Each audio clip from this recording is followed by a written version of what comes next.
जननीं शारदां देवीं रामकृष्णं जगद्गुरुं पादपद्मे तयो श्रित्वा प्रणमामि मुहुर्मुहुः।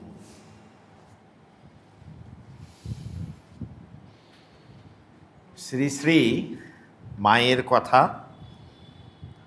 তারিখ হচ্ছে 9ই ফেব্রুয়ারি 1912 সাল। স্থান হচ্ছে উদ্বোধন। গত রাত্রে গিরিশবাবু দেহত্যাগ করিয়াছেন। সেই প্রসঙ্গে জিজ্ঞাসা করিলাম, অরূপানন্দজি মাকে জিজ্ঞাসা করছেন, মা, যারা মৃত্যুর পূর্বে অজ্ঞান হয়ে দেহ ত্যাগ করে তাদের কি করে সদ্গতি হয়? মহারাজ জিজ্ঞাসা করছেন, যারা হয়তো শরীর ছাড়ার আগে অজ্ঞান হয়ে গিয়েছে, ওদের গতিটা কি হবে মা? শ্রী শ্রী মা বলছেন, অজ্ঞান হবার পূর্বে যে চিন্তাটি ছিল সেই চিন্তাটি নিয়ে অজ্ঞান হয়েছে সেই চিন্তাটি অনুসারে গতি হবে। মা বলছেন যে অজ্ঞান হওয়ার আগে যেই চিন্তাটি নিয়ে অজ্ঞান হয়েছে সেই চিন্তাটি অনুসারেই তার গতি হবে। মহারাজ বলছেন এখানে, হ্যাঁ, গিরিশবাবু সন্ধ্যা 6টার একটু পরে যেই রামকৃষ্ণ চলো বলে শুলেন, তারপর আর তেমন চৈতন্য হয় নাই। এর খানিকক্ষণ আগে কেবল চলো চলো করছিলেন। উনি শরীর ছাড়ার আগে শুধু চলো চলো চলো বলে করছিলেন। সে চলো চলো কাকে বলছেন? এখানে বলছেন, একটু ধরো না রে বাপ, এই সব একটু ধরো না রে বাপ বলছেন আমি হয়তো গঙ্গা যেতে চাই। এখানে ফুটনোটে লেখা আছে, গিরিশবাবুর গঙ্গায় যাবার খুব ইচ্ছা হইয়াছিল, তাই ওই রূপ করিতেছিলেন। তাহার ভ্রাতা অতুলবাবু বলিয়াছিলেন, আমার ভাইকে আবার গঙ্গা যাত্রা? স্বয়ং শ্রীরামকৃষ্ণ যার দায়িত্ব নিয়েছেন তার আবার গঙ্গার দরকার কি পড়ে? তো তার জন্যেই যে এই কথাটা কিন্তু আমাদের অরূপানন্দজি জানতেন না। তো তার জন্যেই শ্রীরামকৃষ্ণ তার বকলমা নিয়েছেন সেটা মহারাজ জানতেন, কিন্তু এই যে চলো চলো যে বারে বারে করছে, কোথায় যাবেন উনি? তো তার জন্যে আবার আমাদের অরূপানন্দজি, পূজনীয় অরূপানন্দজি মহারাজ বলছেন, কি আপনি কেবল চলো চলো করছেন? গিরিশবাবুকে বলছেন উনি, কি আপনি কেবল চলো চলো বলে করছেন? আপনি এখন ঠাকুরের নাম করুন, যাতে ভালো হবেন। গিরিশ ঘোষকে অরূপানন্দজি মহারাজ এই কথাটা বলছেন। তার উত্তরে এই দুবার এরকম বলেছেন উনি এই কথাটা। বার 2 আমি এই কথা বলাতে তিনি বললেন, গিরিশ ঘোষ বললেন, তা কি আর আমি জানি না? এর অর্থটা হচ্ছে ভিতরে টনটনে জ্ঞান আছে। তার জন্যই মহারাজ বলছেন, বাবা বুঝি ভেতরে ভেতরে হুঁশ রয়েছে। এই হচ্ছে যে ঠিক ঠিক ভক্তের পরিচয়। কারণ হচ্ছে সে ভিতরে ভিতরে কিন্তু তার হুঁশ আছে। আমি কোথায় যাব সেটাও জানে। তো তার জন্যেই এই যে আবার শ্রী শ্রী মা বলছেন, যে চিন্তাটি নিয়ে অজ্ঞান হলো যেন ওই চিন্তাটিতে ডুবে রইল, সব তার কাছ থেকে এসেছে, তার কাছে চলে যাবে। কেউ তার বাহু হতে, কেউ পা হতে, কেউ লোম হতে হয়েছে, সব তার অঙ্গ অংশ। এখানে আপনাদেরকে ভগবদ্গীতার যে শ্রীকৃষ্ণ কি বলছেন সেটা আমি মনে করিয়ে দিই। অষ্টম অধ্যায়ে যে পঞ্চম শ্লোকে শ্রীকৃষ্ণ বলছেন, অন্তকালে চ মামেব স্মরণ মুক্ত্বা কলেবরম। যে শ্রীকৃষ্ণ বলছেন যে শেষ সময় যে আমাকে স্মরণ করে এই কলেবর, এই দেহটা যে ছাড়বে সে আমাকেই পাবে। এই যে ভগবদ্গীতায় আপনাদেরকে এখানে এই কেন বলছি, এটা বিশেষ করে আমাদের গিরিশ ঘোষের জীবনে কিন্তু যেমন ইয়া প্রয়াতি সমদ্ভাবম জ্ঞাতি নাস্ত্যত্র সংশয়, বলে সে আমাকেই পাবে। এটা হচ্ছে পঞ্চম শ্লোকে শ্রীকৃষ্ণ বলছেন। আবার ষষ্ঠ শ্লোকে ভগবান বলছেন এই অষ্টম অধ্যায়ে, ইয়ম ইয়ম ওয়াপি স্মরণ ভাবম ত্যজত্যন্তে কলেবরম তম তমৈবৈতি কৌন্তেয় সদা তদ্ভাব ভাবিতঃ। বলছেন যে যে যে ভাবটাকে নিয়ে শরীরটাকে ত্যাগ করবে লাস্টে, সেই ভাবটাই সে পাবে। কিন্তু লাস্টে শ্রীকৃষ্ণ একটা খুব সিক্রেট বলে দিচ্ছেন কৃষ্ণকে, অর্জুনকে। কি বলছেন? তস্মাৎ সর্বেষু কালেষু মামনুস্মর যুদ্ধ চ ময়র্পিত মনোবুদ্ধি মাম এব এষ্যসি অসংশয়। এটা হচ্ছে সব থেকে সিক্রেট হচ্ছে আমাদের সকলকে তো যেতেই হবে। তো তার জন্যেই শ্রীকৃষ্ণ বলছেন তস্মাৎ সর্বেষু কালেষু, মানে সব সময় তুমি আমাকে স্মরণ করে মা মনুস্মর যুদ্ধ চ। এখানে যুদ্ধ মানে সংসারের সব কাজগুলো করো। সংসার তো একটা সংগ্রাম। তো তার জন্যেই আমাদেরকে ব্যাটলফিল্ডে গেলেই ভগবানকে মানে মনে করতে হবে তা নয়, সংসারে সব সময় কিছু না কিছু লেগে থাকে। তো এই জীবনটাই হচ্ছে সংগ্রাম। এই সংগ্রামের মধ্যে ভগবান বলছে তুমি আমাকে সব সময় স্মরণ করিয়া কাজ করো। কেন? তুমি লাস্টে কিন্তু আমাকেই পাবে। মাম এব এষ্যসি অসংশয়ম, এর মধ্যে কোনোই সংশয় নেই, তুমি আমাকেই পাবে।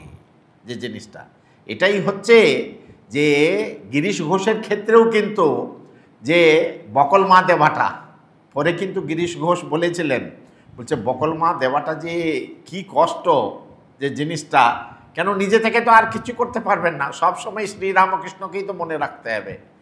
তো তার জন্যেই এই মহাভারতে এই আমি আপনাদেরকে কেন বললাম, এই যে গীতার যে এই শ্লোকগুলো আপনাদেরকে বলে, মহাভারতেও দেখুন আপনারা সকলেই জানেন অর্জুন পুরো 18 অধ্যায় ভগবানের কাছ থেকে এই পবিত্র গীতা শুনলেন।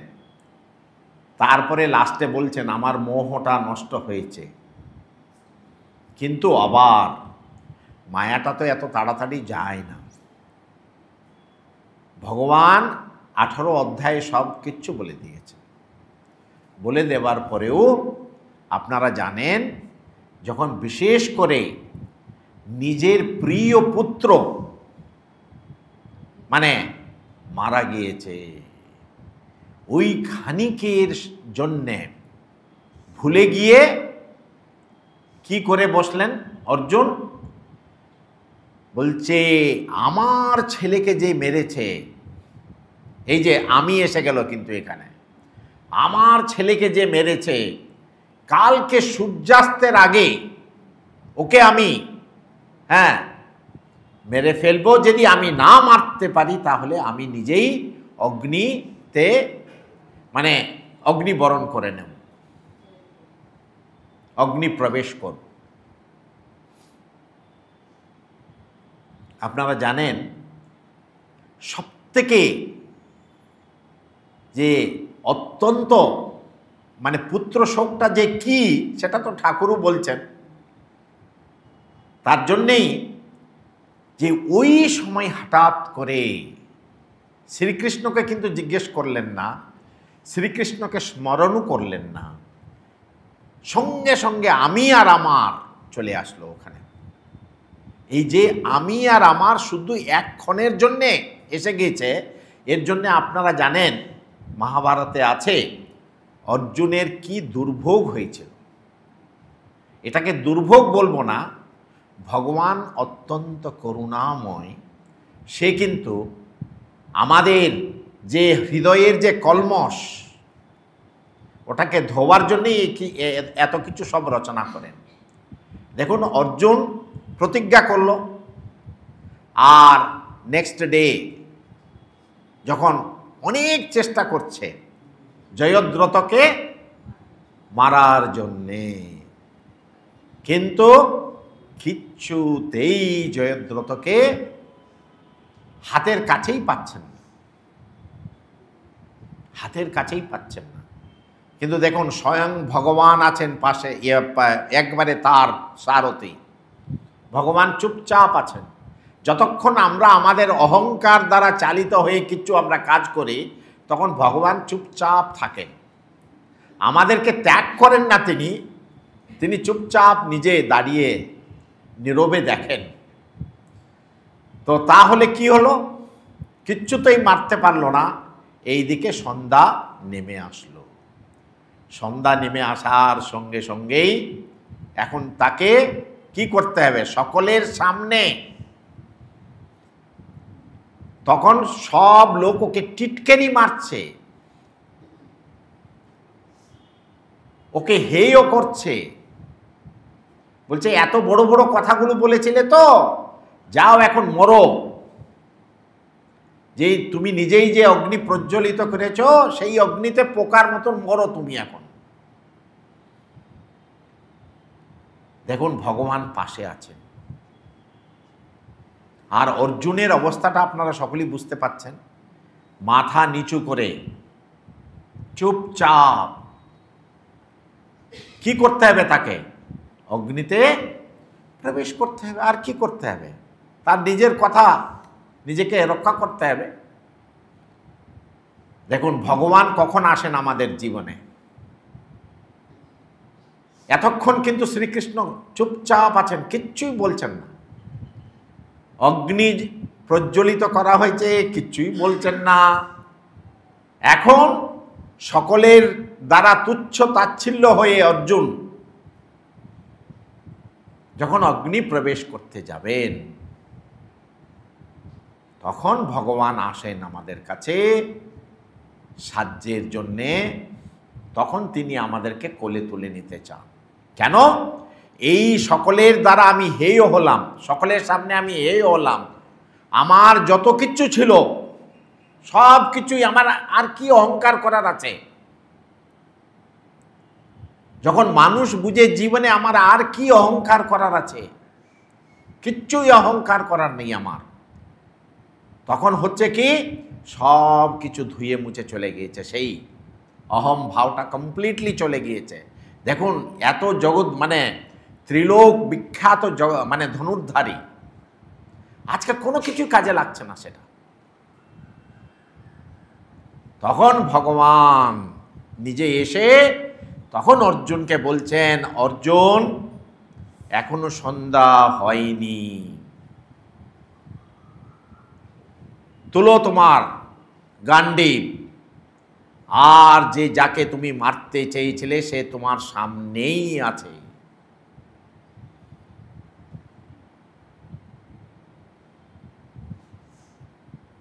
আর আপনারা পরবর্তী সব ঘটনা জানেন।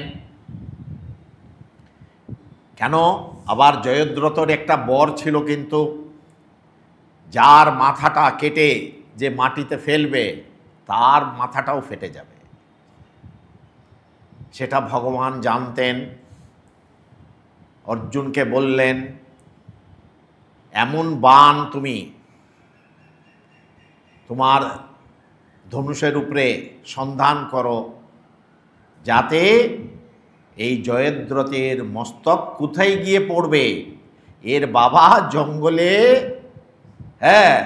তপস্যায় বসে আছে, ওর কোলে যেন গিয়ে পড়ে ওটা।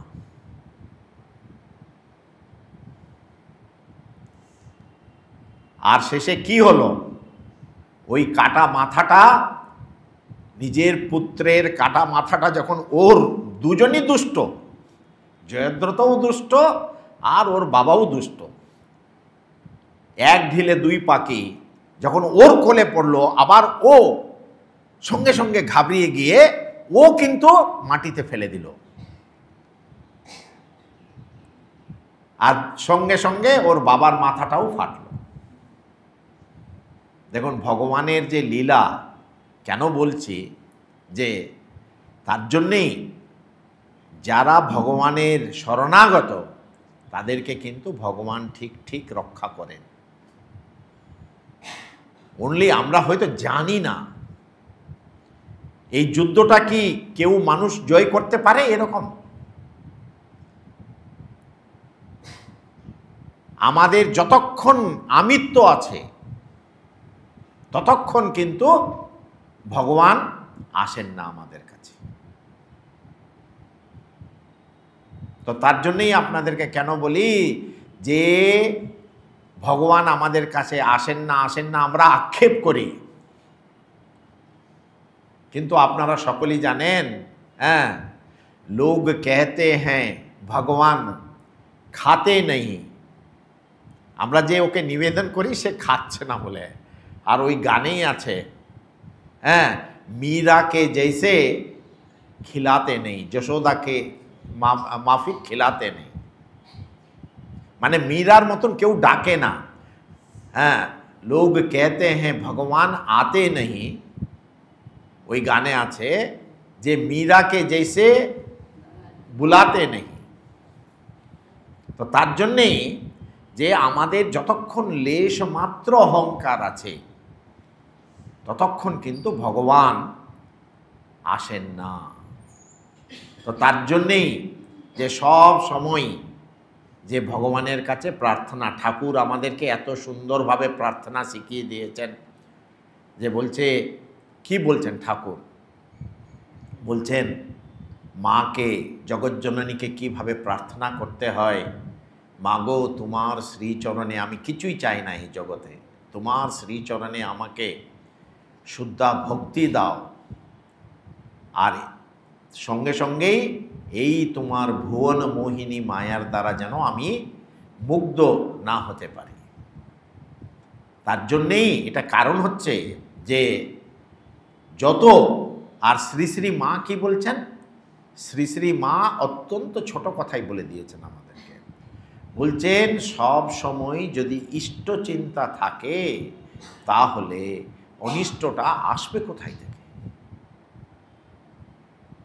তো তার জন্যই এই কথাগুলো আমাদেরকে মনে রাখতে হবে যে এক সময় তো সকলকেই তো যেতে হবে। তার জন্যেই আমাদের অন্তকালে যেন ভগবানের ভাবটাকেই নিয়ে আমরা যেতে পারি।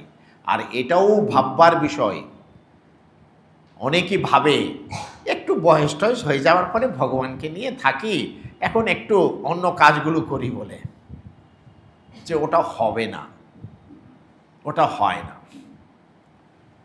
কিন্তু যারা, আপনারা সকলেই জানেন ঠাকুরের অনেক গৃহী ভক্ত ছিলেন, যারা আপনার শাকচুন্নি তো কি করেছিল, ঠাকুরকে গঙ্গার মাঝখানে নিয়ে গিয়েছিল নৌকোয়, আর বলেছিল, বলছে আমি যখন মরবো তখন চারিদিকে শুধু অন্ধকারই দেখব, তুমি দয়া করে বলো আমাকে হাত ধরে যেন নিয়ে যাবে। তো তো তার জন্যেই যতই হোক না কেন সকাল সন্ধ্যা একটু ভগবানকে ডাকা দরকার, ভগবানের স্মরণ করা দরকার। তার জন্যে এখানে শ্রী শ্রী মা বলছেন যে যে চিন্তাটি আমরা নিয়ে শেষে থাকব সেই চিন্তাটি কিন্তু আমাদেরকে ভগবানের দিকে নিয়ে যাবে।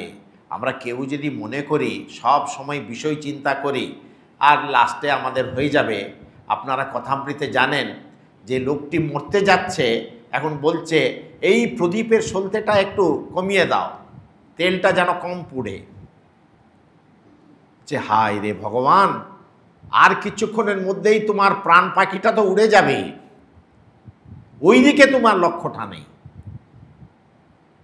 তো তার জন্যেই এই যে শঙ্করাচার্যের একটা শ্লোক আছে, ভজ গোবিন্দম ভজ গোবিন্দম গোবিন্দম ভজ মূঢ়মতে সম্প্রাপ্তে সন্নিহিতে কালে নহি নহি রক্ষতি ডুক্রিংকরণে।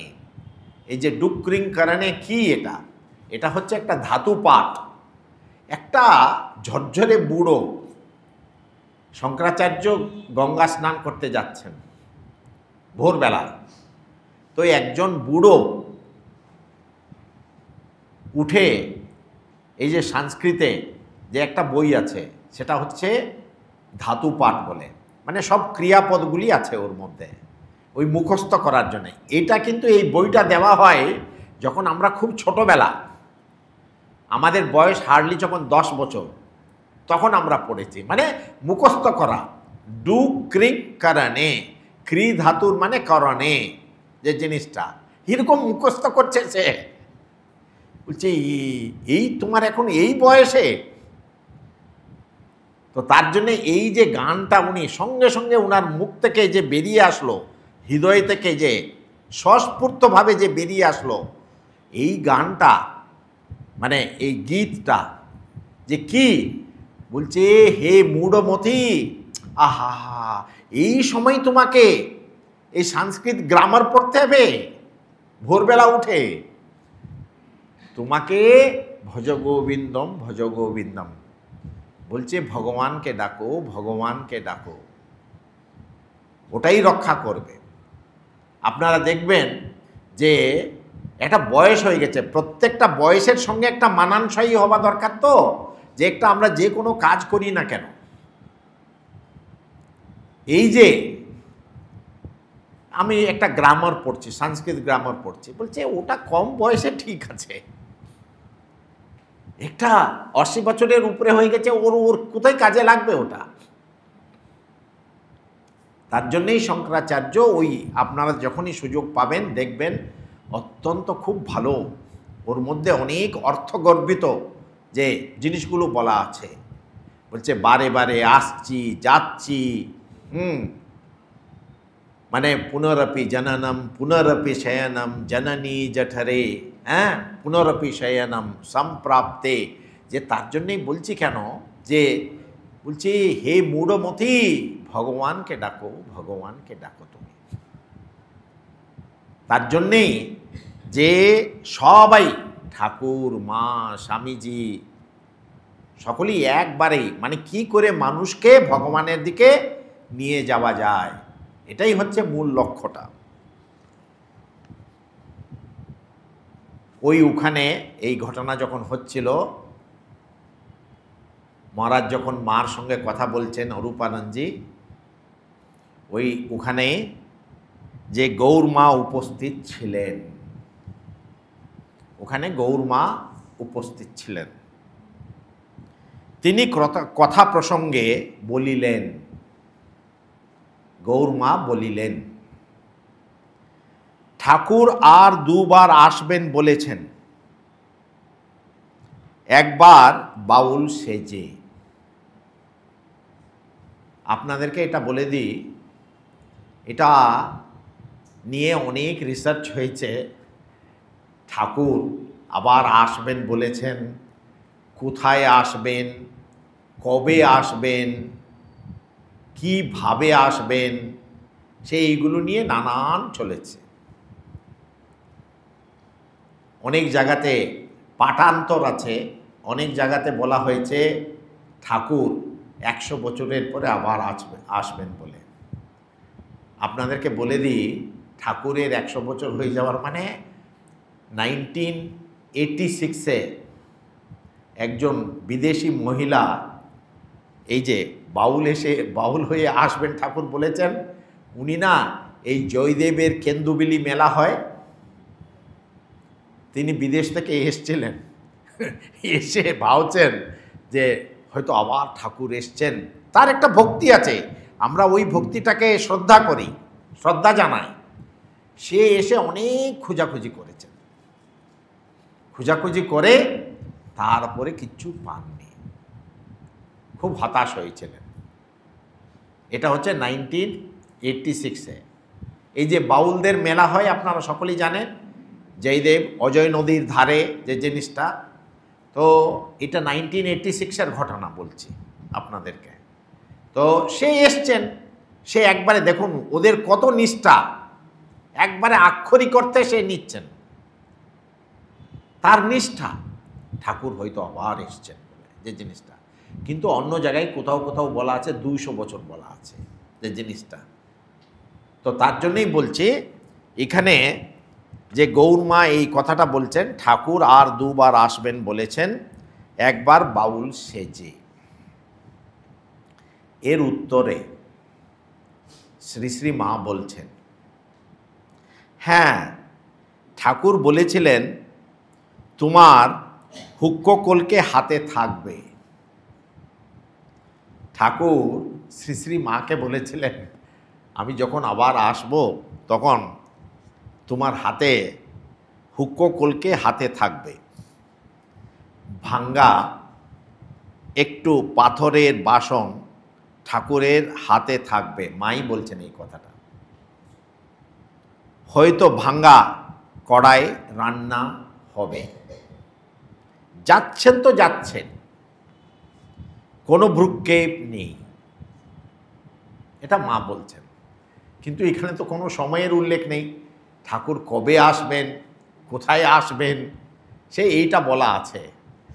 আমি আপনাদেরকে এই ঘটনার মধ্যে একটা বিশেষ করে একটা রহস্য আছে, সেই রহস্যটাই আমরা এখানে উদ্ঘাটিত করব। এই কথাটা যখন হচ্ছে,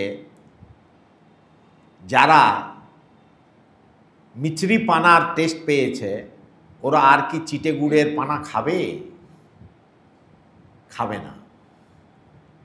যারা ভগবত আনন্দ পেয়ে গেছেন, কোন দুঃখে আবার এই শরীর ধারণ করে আসবেন, এত হ্যাপা পাওয়াবেন, তো তার জন্যেই এখানে ওই লক্ষ্মীদি বলছেন,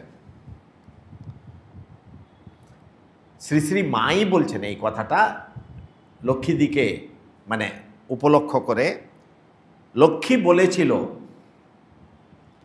আমাকে তামাক কাটা করলেও আর আসছি না। আপনারা জানেন ওই তামাক কাটাটা একবারে কুচি কুচি করে যে, আর লক্ষ্মীদি বলছেন আমাকে তামাক কাটা করলেও আর আসছি না আমি।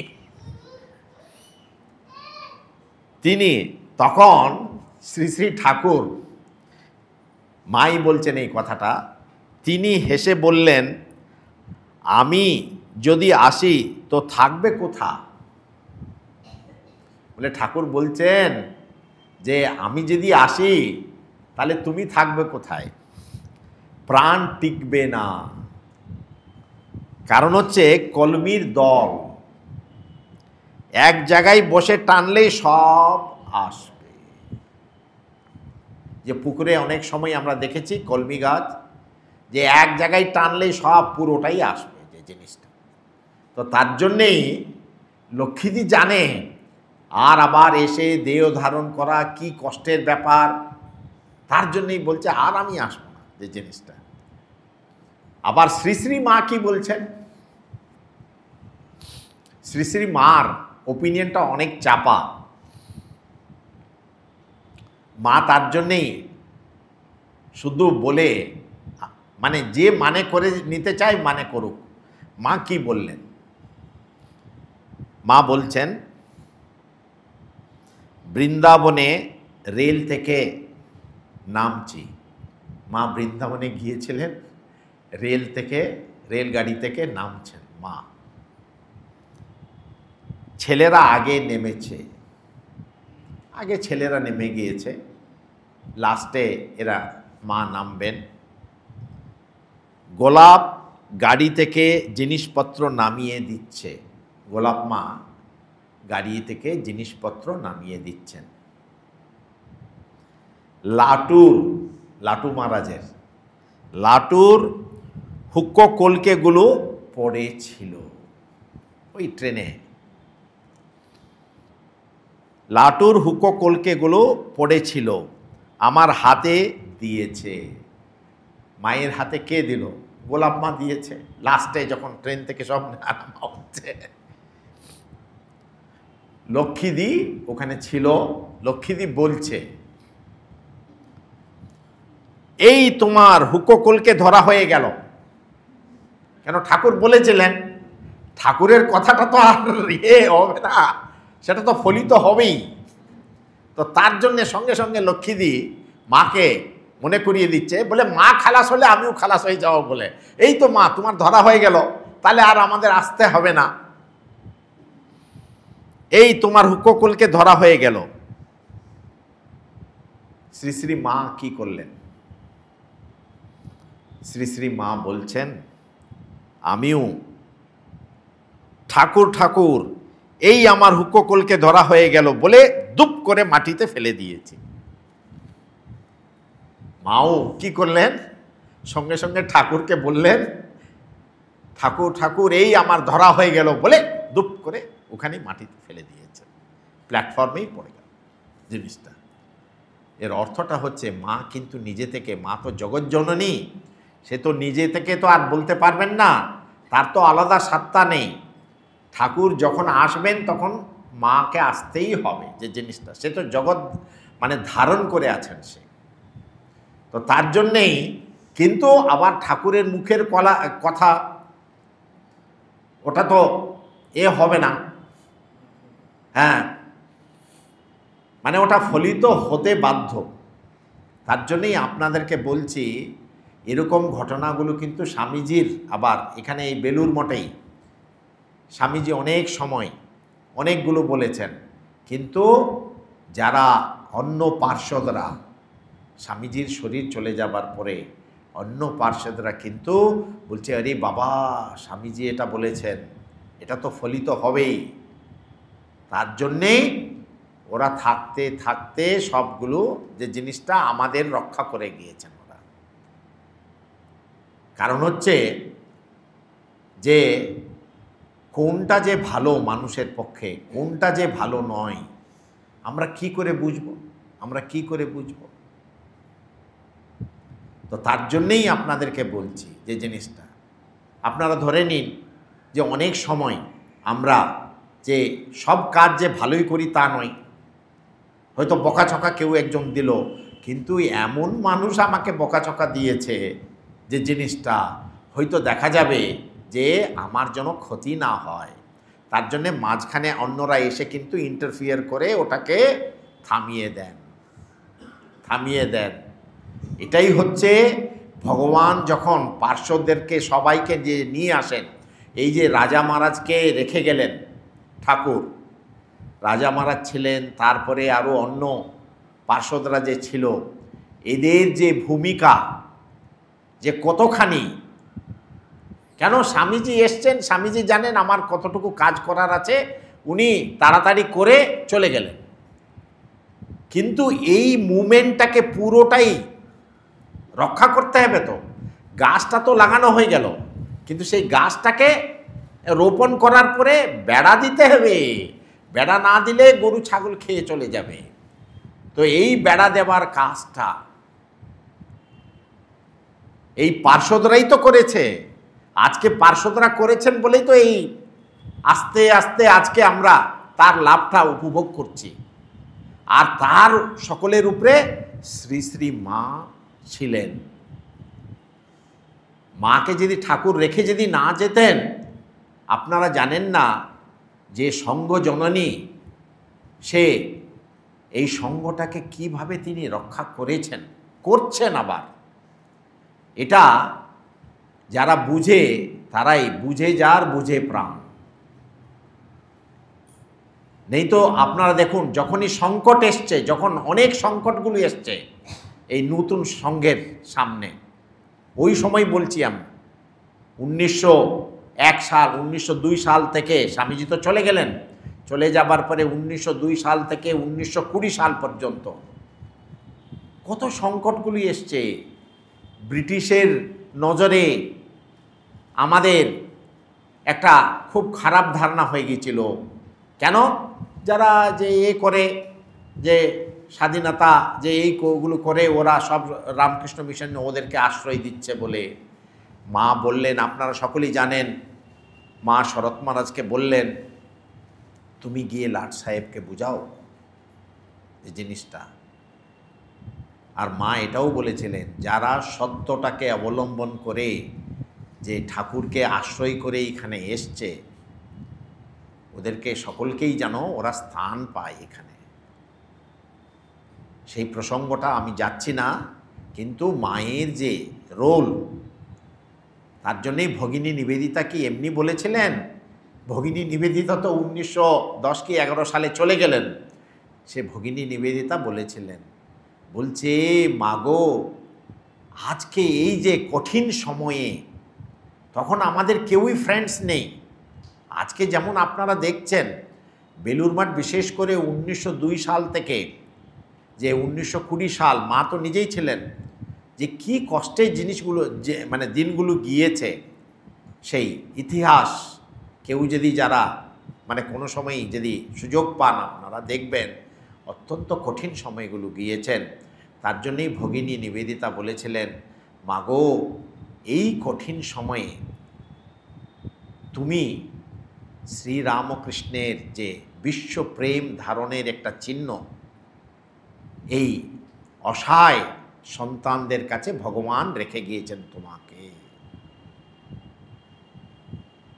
মা যদি না থাকতেন, সেটা আজকে কিন্তু আমরা এই রামকৃষ্ণ সঙ্ঘটাকে যেভাবে, কারণ হচ্ছে যখনই অনেক প্রশ্নগুলি এসছে, যেমন আমরা দ্বৈত কি অদ্বৈত,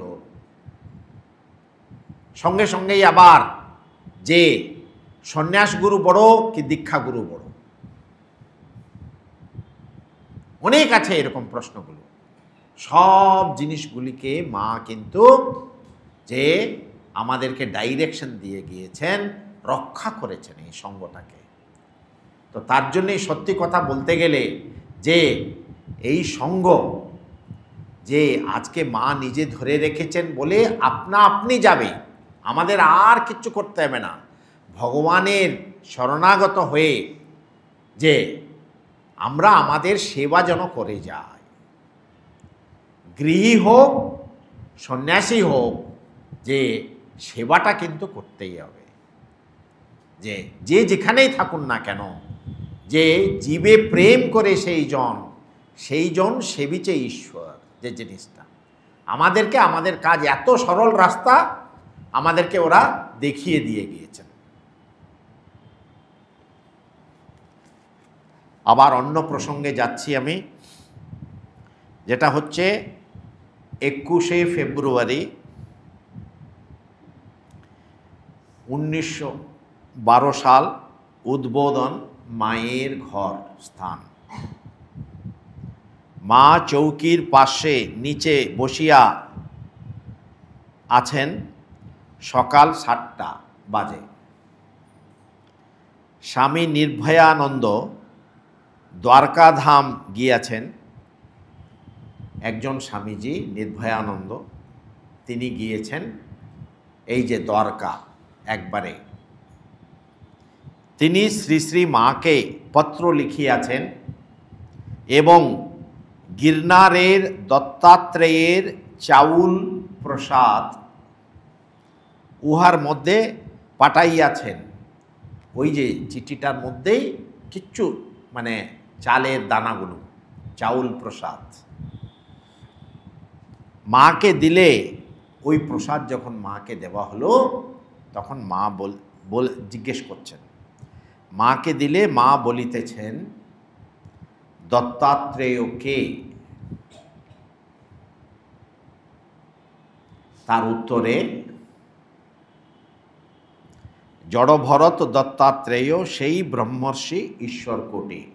আপনারা সকলেই জানেন দত্তাত্রেয় যে অত্রি এবং অনুসূয়ার সন্তান।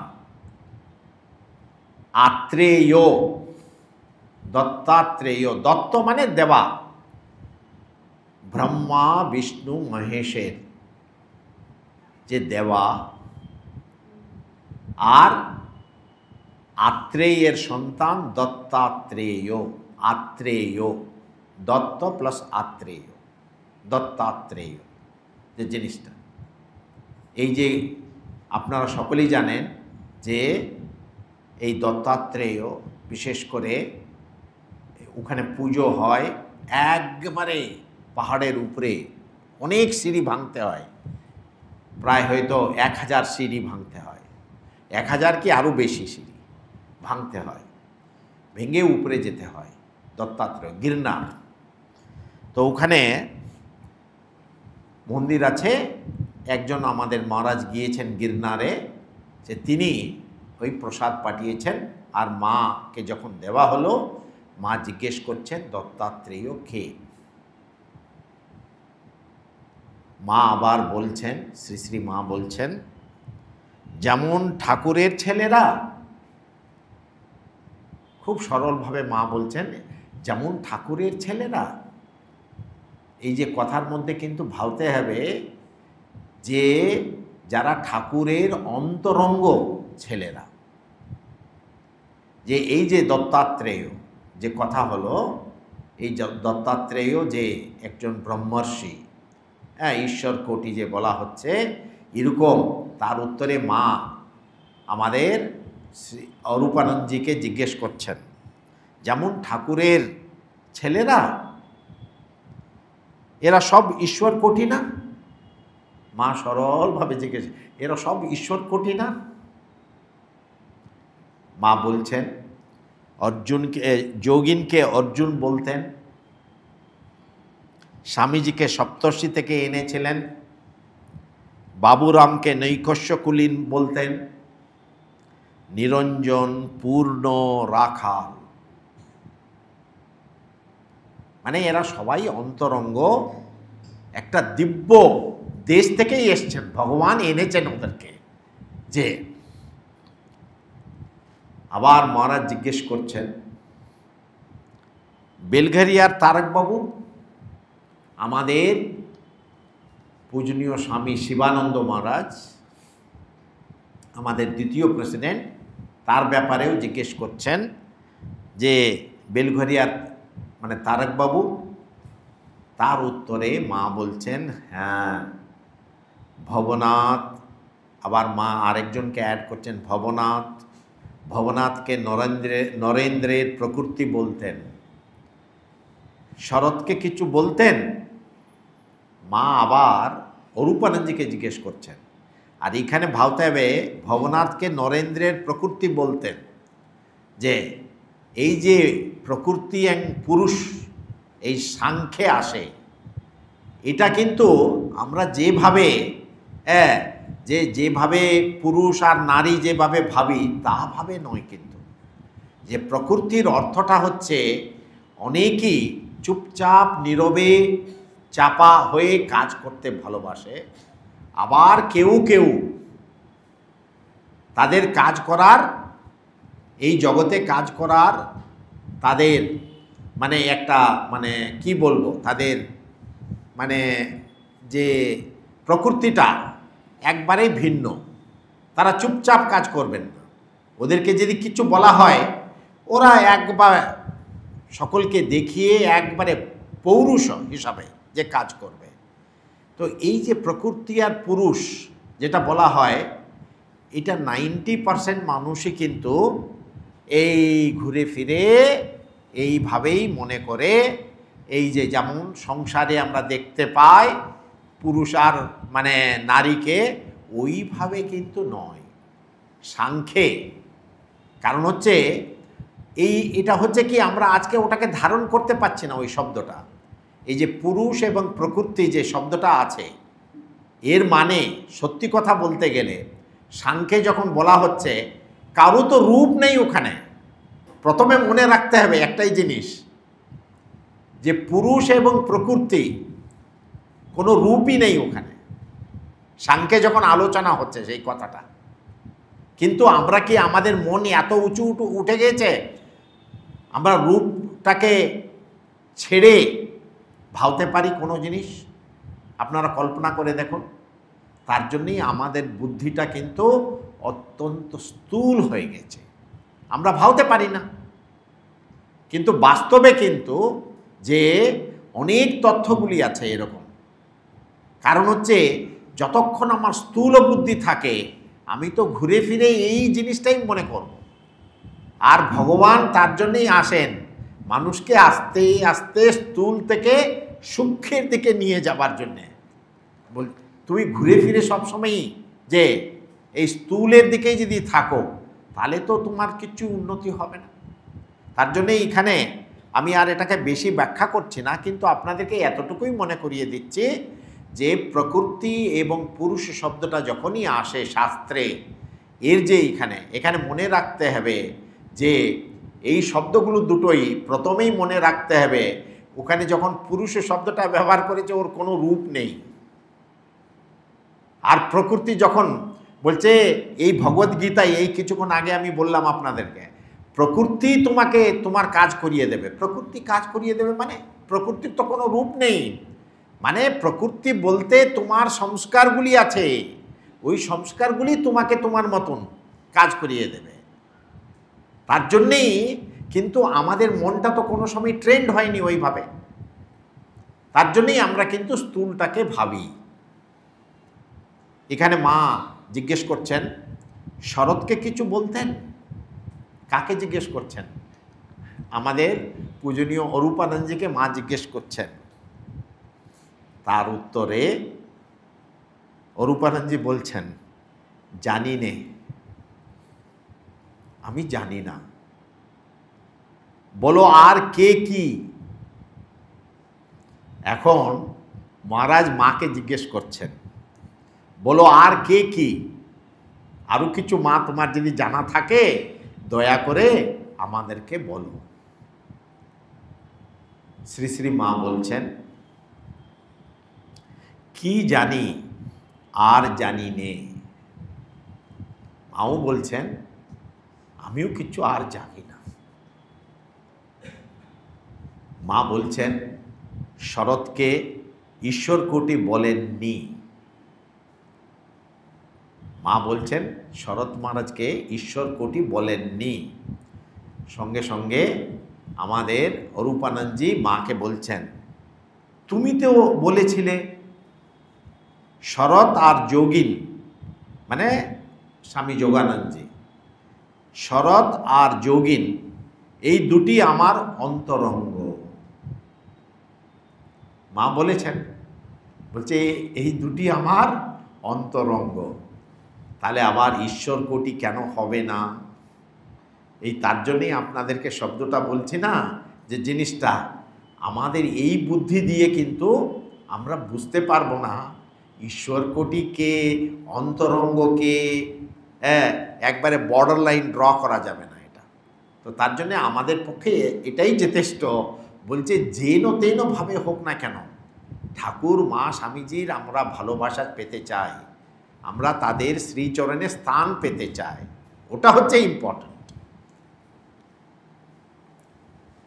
এখানে আরেকটা প্রসঙ্গ আসছে, এই যে ঈশ্বর কোটি, যে ঠাকুর তো এই শব্দটা ঈশ্বর কোটি বলে ব্যবহার করেছেন। এই যে ঈশ্বর কোটি যে শব্দটা ব্যবহার করেছেন, এখন মহারাজ কিন্তু মাকে জিজ্ঞেস করছেন ঈশ্বর কোটি মানে অন্তরঙ্গ হয় ভগবানের। তো তার জন্যে আচ্ছা ঈশ্বর কোটি কেউ কেউ সংসারে এমন হয়ে রয়েছেন কেন? মানে কোনো ঈশ্বর কোটি এমন, মানে যেমন স্ত্রী পুত্র নিয়ে মাকে ডাইরেক্টলি জিজ্ঞেস করছেন, মা যে ঈশ্বর কোটি, ঠাকুর যাকে ঈশ্বর কোটি বলেছেন, সে স্ত্রী পুত্র নিয়ে এমন সংসারে ডুবে আছেন কেন? মহারাজ তো ছাড়ার পাত্র নন, মহারাজ তো সব কিছু উত্তরটা বের করবেন মার কাছ থেকে। তার জন্যে এই প্রশ্ন করেছেন, আচ্ছা ঈশ্বর কোটি কেউ কেউ সংসারে এমন হয়ে রয়েছেন কেন যে জিনিসটা? তার উত্তরে শ্রী শ্রী মা বলছেন, হ্যাঁ, পচে মরছে, পূর্ণকে জোর করে বিয়ে দিলে, বললে ঠাকুরের ওখানে গেলে, মানে ওই দক্ষিণেশ্বরে গেলে ইট পাটকেল মেরে তার গাড়ি ভেঙে দেব যখন কলকাতায় আসবেন। মানে ওর বাড়ির লোকেরা বলেছিল, তুমি যদি দক্ষিণেশ্বরে যাও তাহলে যখন পরমহংসের গাড়িটা যখন কলকাতায় আসবে তখন আমরা ইট পাটকেল মেরে ওটাকে ভেঙে দেব বলে এরকম বলেছিল। মানুষের এরকমই তো বুদ্ধি। কারণ হচ্ছে আমরা কত যে ডুবে আছি সংসারে, অনেক জায়গায় আমরা দেখি ছেলে হয়তো নিজের মনের মতন বিয়ে করে হয়তো আলাদা হয়ে পালিয়ে গেল, হয়তো দেখা গেল বিয়ে করে বাবা মাকে দেখছে না, হয়তো দেখা গেল আরও কোনো খারাপ অভ্যাসে পড়ে গিয়েছে, কিন্তু তথাপি বাবা মা চাচ্ছেন ওটাই হোক। কিন্তু ও যদি কালকে একটু ভালো রাস্তায় যায়, ও যদি ভুলে সাধু হয়ে যায়, ও যে না না না না এটা মেনে নেওয়া যাবে না। তার জন্যই বলছি মায়ার কি মায়া গো, শ্রী শ্রী মা বলছেন না, হ্যাঁ মহামায়ার কি মায়া গো। সে ছেলে কোনো কাজেই আসবে না, হয়তো বাবা মাকে লাথি মারবে, তথাপি কিন্তু না না সংসারে আছে, ঠিকই আছে ঠিকই আছে, কিন্তু সাধু হলে আপত্তি আছে। আমরা তো দেখি। তার জন্যই আপনাদেরকে বলছি, মানুষের হুঁশ হওয়ার জন্যই তো ঠাকুর এসছেন, যে বলছে ওরে হুঁশ হলে, কারণ হচ্ছে দেখুন আপনারা ভেবে দেখুন তো, যে একটা সন্তান যদি সাধু হয়ে যায়, সাধু হয়ে গেলে ও ভগবান ছাড়া এই পৃথিবীতে কাকে সব থেকে বেশি ভালোবাসবে বলুন তো? নিজের মা বাবাকেই তো ভালোবাসবে সে, আর কাকে ভালোবাসবে? 100% ওর মধ্যে কোনো ভেজাল থাকবে না। কিন্তু অন্যদের ক্ষেত্রে কি হবে? সব ভেজাল হয়ে যাবে। এই যে বিয়ে হয়ে যাবার পরে 50% চলে গেল, আবার ছেলে পুলে হয়ে যাওয়ার পরে আরও চলে গেল, তাহলে আর রইলটা কি? কিন্তু তথাপি কিন্তু মানুষ তার হুঁশ হয় না, তার হুঁশ হয় না। তো তার জন্যেই ঠাকুর মা স্বামীজি এসছেন আমাদেরকে হুঁশ করার জন্যেই। বলছে ওরে যে হুঁশ, যেন তোমার হুঁশ হয়, মান হুঁশ। এখানে মহারাজ বলছেন আবার একটা খুব মানে এমন প্রশ্ন করছেন মাকে, মার মানে ঠিক ঠিক উত্তরটা বের করবেন উনি। মহারাজ বলছেন, বিয়ে নয় করলে, যে ঈশ্বর কোটির কথাটা মা তুমি বলছো, বিয়ে নয় করলে, নাগ মহাশয় তো বিয়ে করেছিলেন, এদের সব ছেলেপুলে সংসার, এটা কি করে মেনে নেওয়া যায়? খুব কঠিন প্রশ্ন। বলছে বিয়ে করলো ঠিক আছে, নাগ মহাশয় তো বিয়ে করেছিলেন, কিন্তু এই যে ছেলেপুলে হয়ে এত সংসারে ডুবে আছে, তার উত্তরে কি বলছেন মা? হয়তো বাসনা ছিল। কি জানো, এই যে ইম্পর্ট্যান্ট কথা মার মুখ থেকে বেরোচ্ছে, কি জানো এই সৃষ্টির মধ্যে কত গোলমেলে ব্যাপার, কত গোলমেলে ব্যাপার। ঠাকুর এটাকে দিয়ে সেটা করেন, হাড়ির মাকে নিয়ে তাড়ির মা, এটাকে দিয়ে সেটা, কত কি। এই কথাটা হচ্ছে ইম্পর্ট্যান্ট কথা। মানে এই সৃষ্টির মধ্যে যে কত যে গোলমাল আছে, হ্যাঁ, আর এটা সেটা কেন, সেটা ওটা কেন, কিচ্ছু বলা যাবে না। তার জন্যেই ভগবানের কাছে শরণাগত হওয়া দরকার, ভাবের ঘরে যেন আমাদের চুরি যেন না হয়। এখানে মা কি বলছেন, যে বাসনা আছে, তার জন্যেই বারে বারে ভগবানের কাছে প্রার্থনা করতে হয়, মাগো রক্ষা করো, ভাবের ঘরে যেন চুরি না করি আমি। যে একটা গান আছে, সেই গানটা হচ্ছে কবিদের গান, আপনারা হয়তো শুনে থাকতে পারেন। চলতি চক্কি দেখ কে दिया कबीरा रोय, दो पाटन के बीच में साबित बचा न कोई। মানে যাতা আপনারা দেখেছেন না, ওই যে দানাগুলো সব পিসাই হয়ে যাচ্ছে, ঠাকুরও কিন্তু এটার উদাহরণ দিয়েছেন। মায়া থেকে কেউ, মহামায়ার এই মায়া থেকে কেউ বেঁচে থাকতে পারে না, সকলেই পিসাই হয়ে যাচ্ছে, সকলেই পিসাই হয়ে যাচ্ছে। তাহলে উপায়টা কি? উপায়টা কেবল ওই কিলের পাশে যদি ধরে থাকে দানাগুলো, ওইগুলি কিন্তু পিসাই হয় না।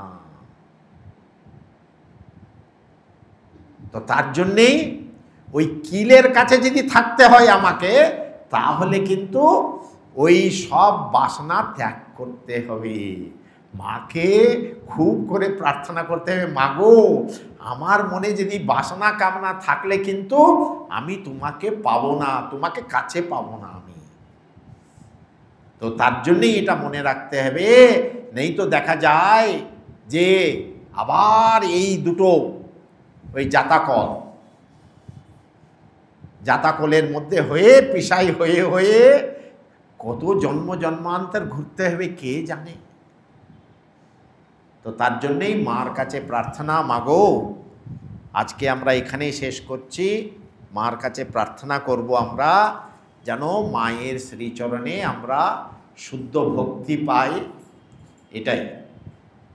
ওম শান্তি শান্তি শান্তি। হরি ওম তৎসৎ। শ্রীরাম